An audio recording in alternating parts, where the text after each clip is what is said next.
Bismillahirrahmanirrahim.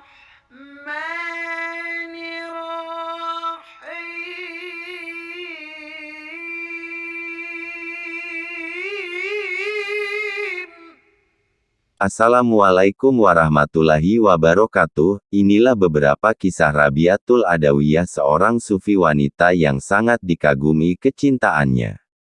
Jangan skip videonya untuk mendengarkan kisahnya sampai habis. Rabiah dan perjalanan spiritualnya. Setelah kematian ayahnya, kelaparan melanda Basra dan hasrat Rabiah berpisah dari saudara perempuannya. Legenda mengatakan bahwa dia menemani karavan yang jatuh ke tangan perampok. Kepala perampok menawan hasrat Rabiah dan menjualnya di pasar sebagai budak. Majikan baru hasrat Rabiah biasa membuatnya bekerja keras dengan pekerjaan rumah tangga. Dia akan melewatkan sepanjang malam dalam doa, setelah dia menyelesaikan pekerjaan rumah tangganya. Suatu ketika tuan rumah bangun di tengah malam, dan tertarik oleh suara sedih di mana hasrat Rabiah sedang berdoa kepada Tuhannya.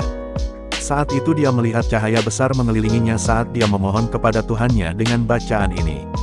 Tuhan, Engkau tahu betul bahwa hasratku yang kuat adalah menjalankan perintah-Mu dan melayani-Mu dengan segenap hatiku, hai cahaya mataku. Jika saya bebas, saya akan melewatkan siang dan malam dalam doa. Tapi apa yang harus saya lakukan ketika Anda telah menjadikan saya budak manusia? Seketika itu juga sang majikan merasa bahwa mempertahankan orang suci seperti itu dalam pengabdiannya adalah tindakan yang tidak sopan. Dia memutuskan untuk melayaninya sebagai gantinya. Di pagi hari, dia memanggilnya dan memberitahu keputusannya, dia akan melayaninya dan dia harus tinggal di sana sebagai nyonya rumah.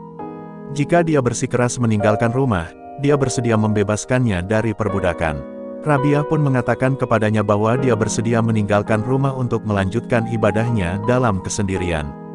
Kala ketenaran Rabiah tumbuh, dia memiliki banyak murid. Dia juga berdiskusi dengan banyak orang religius terkenal pada masanya. Meskipun dia memiliki banyak tawaran untuk menikah, dan dia menolak mereka karena dia tidak punya waktu dalam hidupnya untuk apapun selain Tuhan. Namun, tidak ada yang lebih menarik daripada asketisme absolutnya adalah konsep cinta ilahi yang sebenarnya yang diperkenalkan hasrat Rabiah.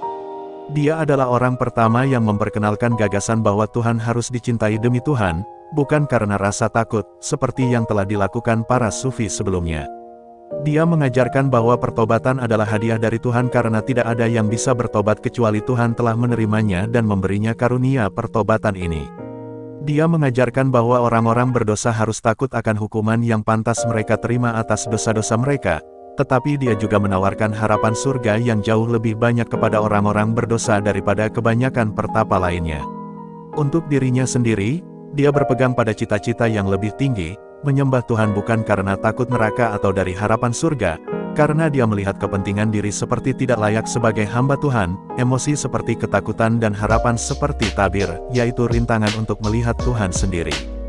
Dia berdoa, "Ya Tuhan, jika aku menyembah-Mu karena takut neraka, bakar aku di neraka. Dan jika aku menyembah-Mu dengan harapan surga, keluarkan aku dari surga. Tapi jika aku memuja-Mu demi diri-Mu sendiri, jangan dendam padaku, keindahan-Mu yang abadi." Melalui perbuatan dan tindakannya, Rabiah al-Basri tidak cocok dengan peran tradisional perempuan dalam masyarakat pada masanya, sebaliknya dia menjalani kehidupan mandiri dan menjadi berpengaruh di antara lingkaran teolog dan cendekiawan. Sepanjang waktunya, dia adalah seorang wanita yang memberikan teladan bagi orang lain untuk diikuti. Demikian sedikit kisah Rabiatul Adawiyah. Nantikan kisah selanjutnya di channel Batuta J.A. Terima kasih. Assalamualaikum warahmatullahi wabarakatuh.